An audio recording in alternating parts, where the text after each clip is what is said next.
if you take action, if we, the people, take action, there's no way the globalists can carry out their operations. That's why they feed us GMO that in every study retards the rats that they feed it to and the monkeys that they feed it to and the apes.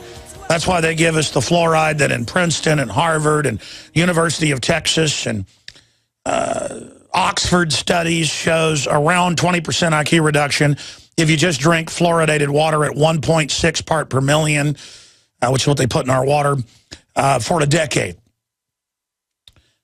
And I just mentioned that again because they have MSNBC going, he's insane. He thinks we put fluoride in the water. Now it's not that they're putting this stuff in the water. It's that they're saying that they're not even putting it in the water. It's like Obama, and I played the clip in the last hour, it's up on Infowars.com, said there's not even allegations the NSA is trying to listen in on people's email. That's like Gibbs saying there is no drone program when the drone program is publicly admitted to exist. We are under a dictatorship of kleptocrat eugenicists who enjoy hurting us. Just like depleted uranium, they wouldn't use it until 1990. They had it since World War II. After the Manhattan Project, 1946, there's papers on it. We've read them on air. We've had Dr. Doug Rockey on, a nuclear physicist, biologist, former head of the Pentagon DU program. They would not allow them to use it in combat until 1990. And then now they just use it everywhere. Now they just put it in concrete additives. Now it's in forklifts. Now it's everywhere. And the cancer rates go up and up and up and up.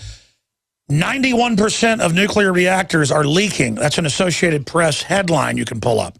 Out of 420-something reactors, 91% are leaking. Last year when they had reactors leaking out in Southern California, their answer was, well, we'll just stop turning the alarms on in the city that have been there for 50 years when this happens. So it is an insanity by the elite where, well, I played the clip yesterday where the Japanese government is putting on newscasts that if you smile, studies show things won't hurt you. And so smile and the radiation won't hurt you. There's the headline, a brainwashing campaign, radiation doesn't affect people who are smiling. And that is an attempt by the Japanese government on the news. We played the clip. By the way, if you're a new listener, I'm not joking. They're saying if you smile, it will protect you. Doesn't matter that most of the people that responded now are either dead or dying.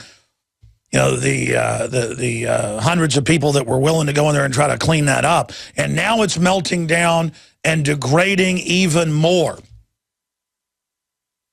Now it's getting worse, and the stuff's pouring into the ocean. You've got multiple reactors that are still very dangerous. You've got all these fuel rods. The cleanup's beginning.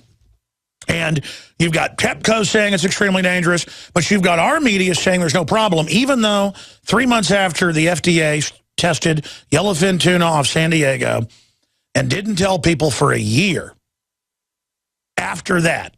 So that's 15 months after, then, oh, yeah, we found higher radiation, in fact, a lot higher. Some cases 10 times higher than what we say is safe in the yellowfin, these different cesiums, breakdowns. And we say it's okay now. We're just going to raise what's safe. Now I've kind of set the table for that there. I've read a lot of shocking stuff in RT about, this could be the greatest meltdown ever coming and could kill millions. Is that fear-mongering? I see articles about, the UN says that they believe Chernobyl's killed 1 million people since 1986, 20-plus years ago. Who knows? I've had Dr. Bob Bowman on, who's a physicist, saying undoubtedly we will have more deaths in the Northern Hemisphere from this radiation. The Northern Hemisphere is over 2 times higher radiation. You've got all these reports in Alaska where a lot of the radiation's actually gone, of the animals dying, the people's hair falling out. The man who's really on top of this, who's advised the EU, the British government, he's a chemical physicist, has a lot of other letters to his name. He's the other camp from the Japanese government saying, smile, radiation's good for you, or George Monbiot saying we need more radiation, it's good for you, or Ann Coulter saying on Fox News that the Japanese should be thankful, radiation's good for you. That's an actual quote. So I think she should go live there at Fukushima since she says that. I'm not kidding. Go live there or shut up.